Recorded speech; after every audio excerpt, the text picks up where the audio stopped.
Hi, my name is ZVEX, and this is my hat. Today we're going to be demonstrating the Loop Gate, new pedal by ZVEX. Here's an effect it does. Take a listen to this.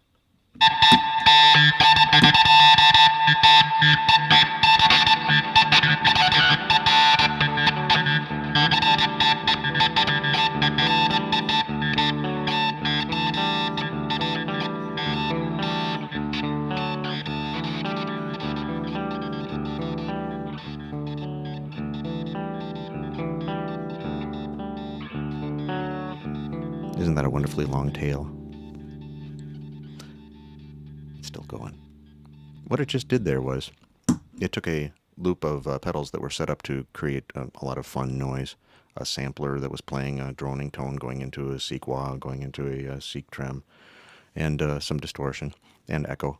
And it had that going in the background.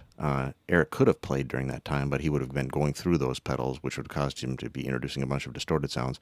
He waited until after I hit the gate button, and the sensitivity set very, very low, so he couldn't trigger the gate back open. And the gate had a really long release time, and it slowly crossfaded between the sounds that were coming back from the loop here in the return and the input, which was Eric. And so that clean guitar you heard at the end was Eric playing live, and he was being mixed in as it crossfaded out the effects that were coming back from the loop. The loop gate has an input, an output, a send, and a return. The send and return go to a loop of pedals that you want to be able to turn off and on at will. If you have the gate turned off and then you bypass, you'll hear all the effects that are occurring in this loop. Or I say if you unbypass, because it's bypassed when this is off. So right now it's just going straight through, and when you turn this on, of course, it goes in here, through there, back to here, and then out here. You can put effects in front of it. You can put effects after it if you want to. You can experiment with all kinds of possibilities. But let's just go through all the features one by one. Let's take a look at the basic features of the loop gate. First off, the buffer. The buffer switch right here lets you turn off the buffer or turn it on. In some cases, buffers sound better with pedals. In other cases, worse. Here's an example of where a buffer doesn't help. If you're using a fuzz factory in oscillation mode and you want to listen or change the pitch of the oscillation with your volume control, you don't want a buffer before the fuzz factory. Check out why.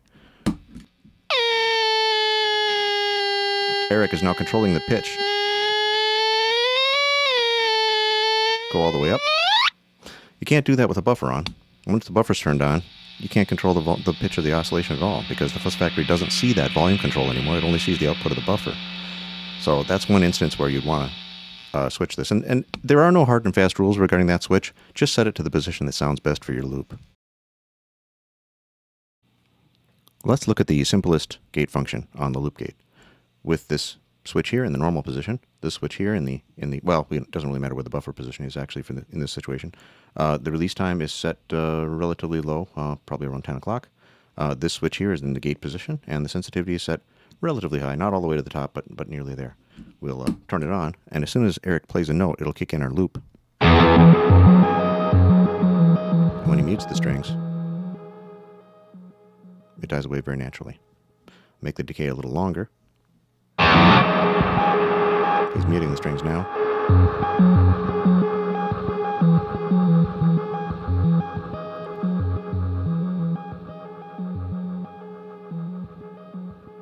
There's a really pretty tail on that decay. My engineer Joel came up with a really beautiful lookup table that extremely closely approximates the decay of a natural acoustic guitar string. If we make the release time very short, you can get very choppy gate sounds. The moment he mutes the strings, it kills it. And that's the simple gate function.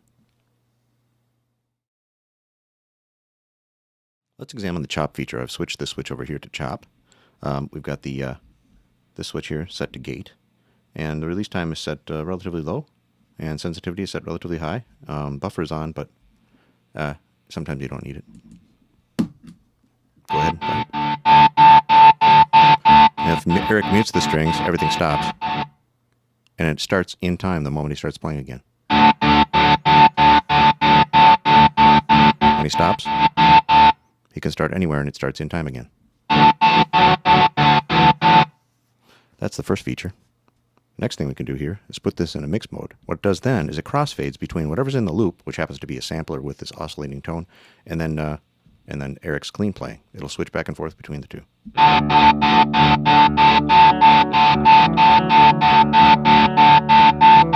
And of course you can make it very quick or very long. And whenever Eric mutes the strings, it all goes dead.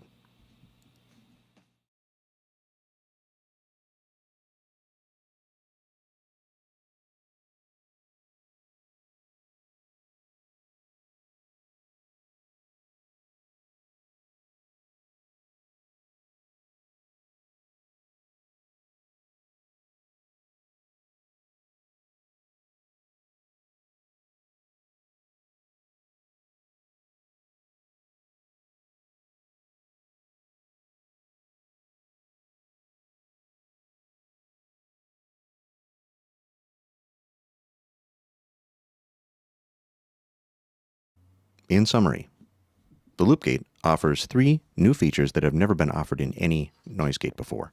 We have chop mode, where you can put this into gate mode and play along with your loop, and then when you silence, it goes to dead silence, and it does a tremolo type effect based on release time. We have crossfade, where you can interact with it, where you get to play and then the loop gets to play, and it alternates back and forth, and you can control the amount of time that happens, or for each one of those pulses with the release time. And also you can do this crossfade when you put it in normal mode, where the very first thing we demonstrated, was that the first thing? Yes. You play the guitar and kick in the gate, and the loop fades away while your input signal comes fading in. And it does a really pretty crossfade, like an engineer's there crossfading for you, or a DJ. Those 3 features have never been offered in a noise gate before.